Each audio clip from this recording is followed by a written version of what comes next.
Feeling a little lost in Critter Cove or not sure what to do next? Grab that comfy cozy drink and let's get into it.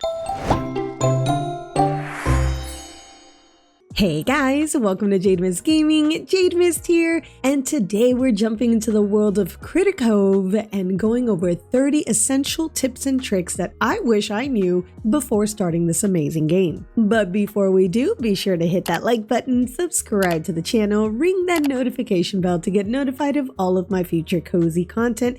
And while you're at it, check out my Twitch where I stream occasionally when I'm not streaming over here on YouTube. Alrighty, now onto the video. Tip number 1, house selection. At the time of recording this video, you won't be able to change your house, so you want to take the time to explore all the different locations that you can choose. You will be using the workshop and the docks over here very often, so you can choose this house here, which is right next to it. But don't stress it if you don't want to be here. You still can choose houses that are further away. You can simply take the bed that's given to you at the beginning and just place it next to the workshop or in the workshop, so you don't have to worry about traveling back and forth from your house. All the floor plans are exactly the same, so go crazy and pick whichever one you want. Number 2, storage. Unlock the storage chest blueprint by breaking apart 5 of these broken chests anywhere around your island or on other islands. Make several chests and put them all around the island so that you can access them from one single point. Also, once you're able to, upgrade your boat storage ASAP. You will unlock a storage bin on your boat that you'll be able to use going from island to island. The best part is that this storage on your boat is also tied to all of your other storage bins,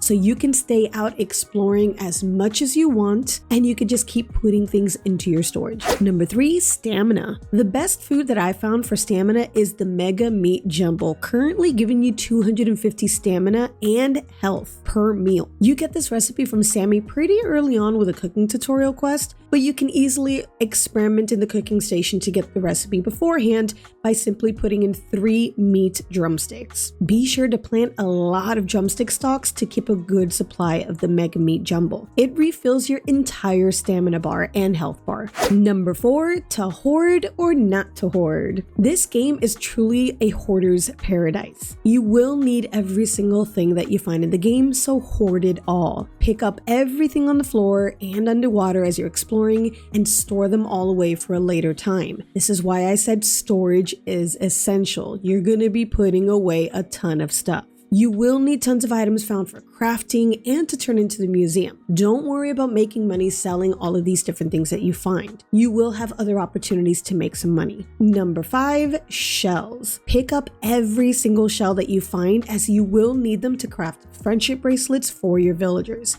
The white shell seems to be the most difficult ones for a lot of people, so make sure you grab them all. And without spoiling anything, sand dollars are a form of currency that you will be able to use later on, so you will need a ton of them.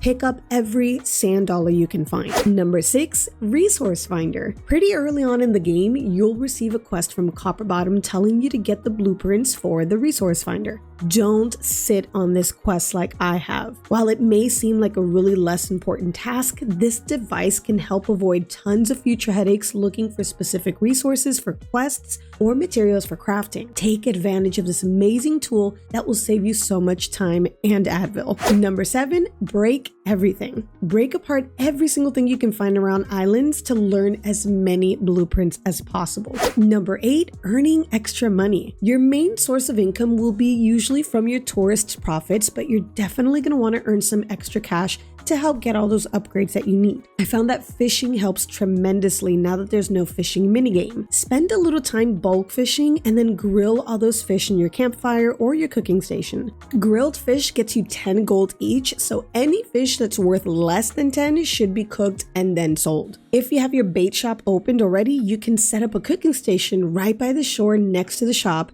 and then you can fish here all you want and then sell your bait over to your assigned worker here. If you don't have your bait shop, you can set up right over here by the docks, then run over to Renard and sell all of your grilled fish. And y'all know me, I like to research, so I went ahead and spent 10 minutes fishing and ended up catching 20 fish, cooking them, and then I sold them for 200 gold. Not bad for 10 minutes. Number 9, the bulletin board. Check the bulletin board often to fulfill villager requests requests to earn some extra cash. These requests do expire usually after 2 days from accepting them, so be sure to get them done if you do accept them. Sadly, the game doesn't show how much time is left for the villager request in your journal, so you'll have to keep in mind the date you accepted them or just complete them the same day. As for the payment, it's actually more than what it says on the request. As of right now, you receive 3 times the amount shown no matter what time you turn it in, whether it's on day 1 or on the very last day. The request will disappear from your quest log after it's expired, but don't worry, you won't lose any relationship points from your villagers for not fulfilling your requests. Now also take note, if you back out from the bulletin board after viewing a request and you didn't choose accept or reject, the request will automatically disappear as if you did reject it. Not sure if this is a bug or if it's intentional, so just be sure to accept every single quest. Now you can also fulfill bulletin board requests without the items being in your inventory. When viewing the request, it will show whether you have the item or not. Once you accept it, simply go find the villager and turn it in if you have all the resources. And lastly, for this topic, the villager that's assigned to your cafe will occasionally post messages saying that the cafe is in desperate need of some more food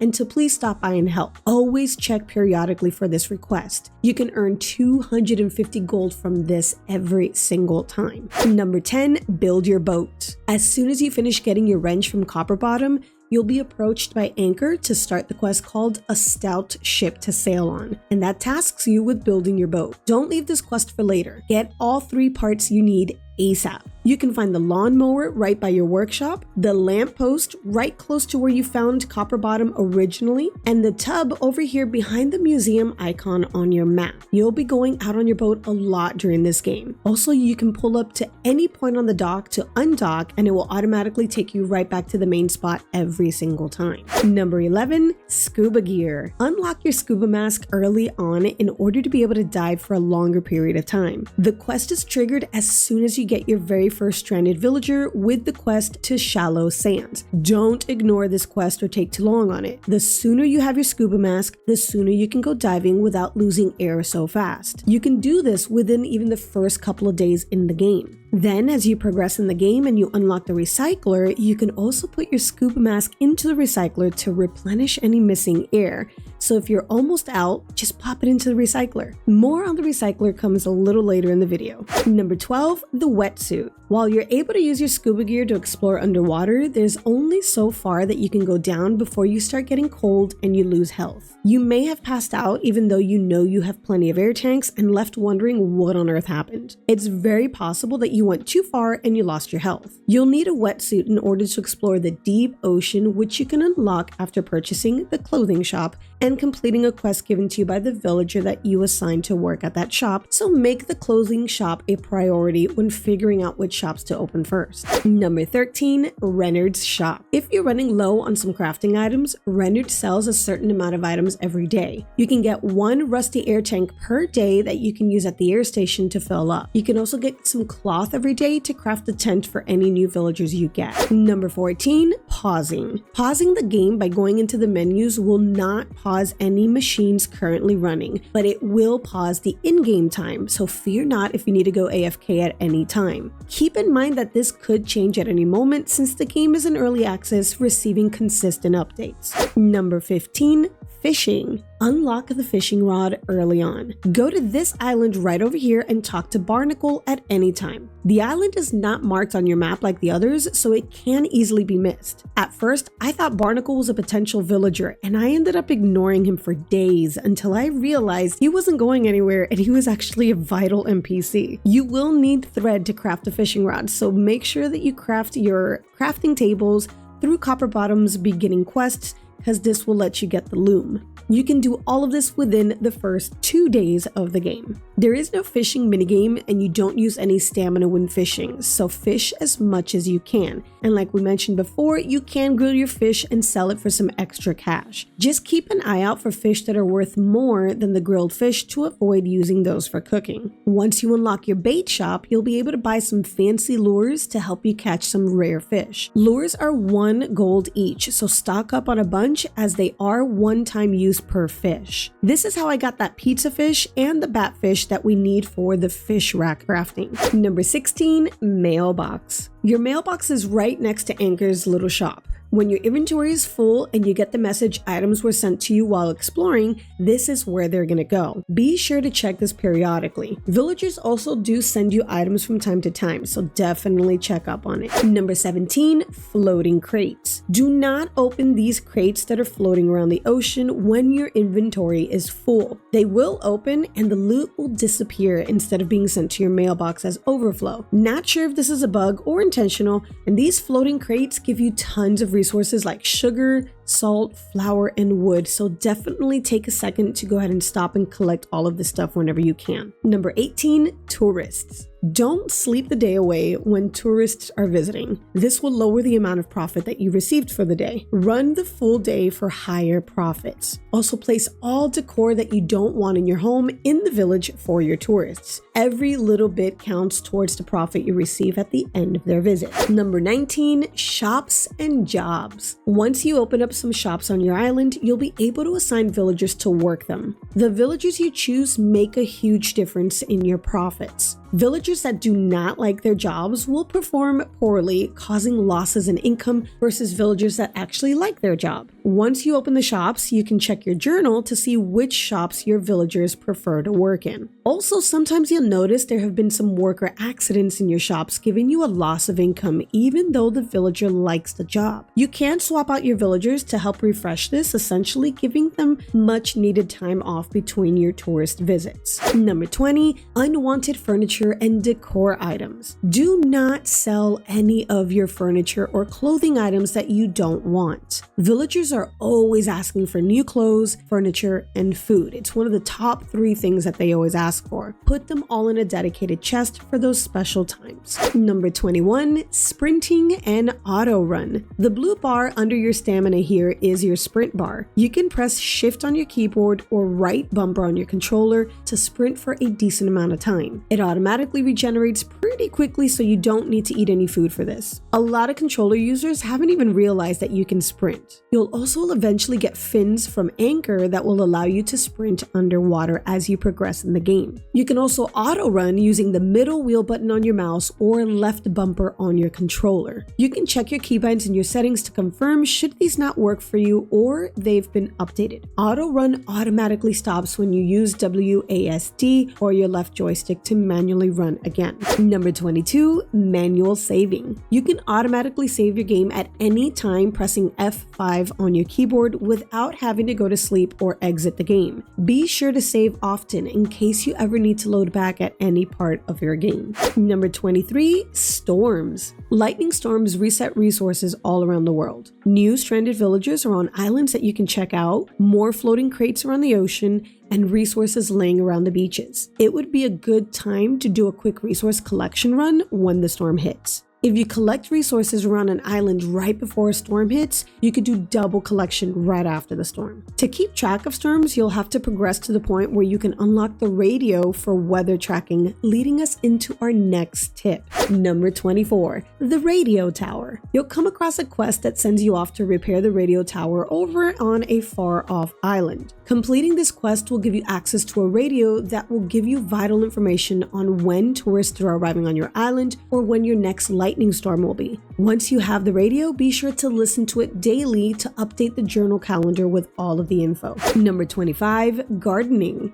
Crops that are not watered will end up dying, so be sure to water them daily. You can leave them up to 3 days without watering before they die, but do try to practice watering them daily. Some crops will require replanting after harvesting, like carrots, while others will stay planted, like the drumsticks. Also, you don't have to water each crop one by one. You can hit water and then run across each plot to water multiple garden plots at a time. You can also add crops you have found on islands to the recycler to obtain seeds so that you can plant them in your own gardens. Looking for more ways to get fiber? No problem. Plant a ton of drumstick stalks so that you can easily harvest both meat and fiber every single time. I have an abundance of fiber with over 10 stalks planted. Number 26, villagers. You can have up to 14 villagers on your island, including your 2 starters, Pokey and Sammy. You can ignore villagers that you don't want and just wait for another storm to reset the islands. Right now, now there are 4 islands that you can search for villagers after every lightning storm. You can even find 2 villagers on one single island sometimes. When it comes to stranded villagers, they all have a quest of some sort to retrieve their items or to help them out with something. Completing these quests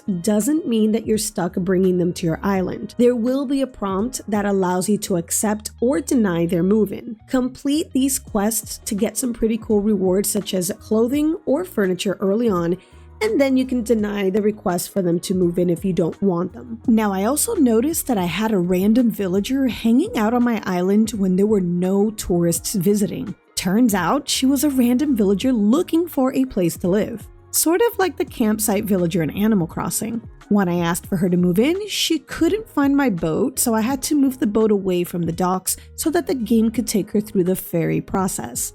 So be on the lookout for these random villagers. You may just find a really cute one. Also, talk to all of your villagers when you see them waving their arms or if they come to where you are. They may have a quest or they may be giving you something nice like clothing, furniture, or even treasure maps. Now take note, you do have to pay for those treasure maps. They are 300 gold each. Once you get to friendship bracelet level, they will reward you with a master key that can be used during exploration to unlock locked doors. Number 27, cat statues. Whenever you find these kind of statues on the islands, you can eat yellow berry fruit that will give you a certain effect that will allow you to talk to them. So keep some yellow berries on you as you're out exploring. You'll earn some rewards from these quests. Then eat a blueberry fruit again to remove the effects of the yellow berry or just wait for it to wear off. Yellow and blueberries can be found on Hot Tropic. Number 28, cooking. Don't use your wood for fuel in cooking. Save all of your wood because you're going to need it. Instead, use trash. Wood is going to be needed for tons of crafting, so definitely save it. Upgrade your cooking stations to unlock more recipes. The campfire allows you to use 2 ingredients. The cooking station lets you use 3 ingredients,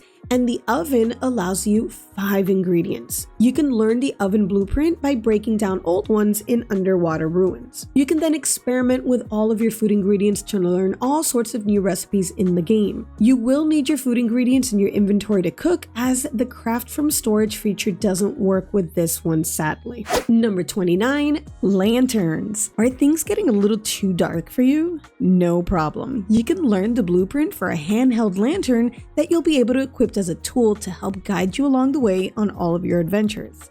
It doesn't wear off, so you'll only need to craft 1. So be sure you dismantle all of those broken lanterns that you find all around the islands. And last but not least, we have the recycler. The game doesn't give you much insight early on as to when you'll be able to upgrade certain machines. The recycler is a machine that you get later on as you progress, but most people won't know that for a while. This machine is unlocked as soon as you complete the first tourist upgrade quest that's given to you by Checkmark. As for the recycler itself, it can be a bit tricky with the items that you put into it. After much trial and error, I find that putting items in one by one gives you much more of an output of resources versus a full stack. For example, 1 tire usually gives me 4 rubber in return. In theory, that should mean that 2 tires should give me back at least 8, right? Wrong. Instead, a stack of 2 tires ends up usually giving me 6. And then a stack of 3 tires ends up giving me 9. Sometimes 1 tire also gives me about 2 or 3. Either it's random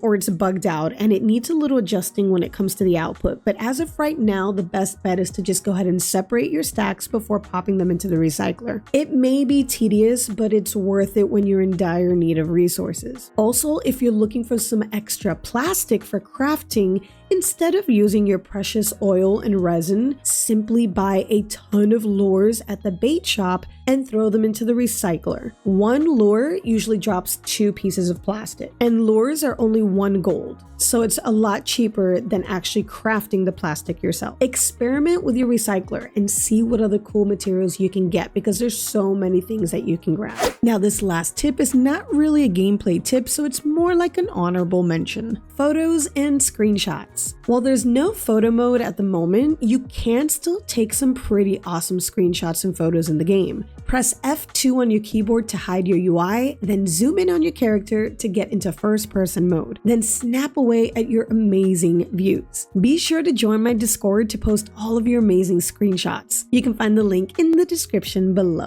And that's it, y'all. Those are 30 essential tips and tricks that I wish I knew before diving into Critter Cove. Are there any other tips and tricks that you've come across that weren't covered here today? I would love to know. Drop them all in the comments below. Also, keep in mind that a lot of these can change again because the game is in early access.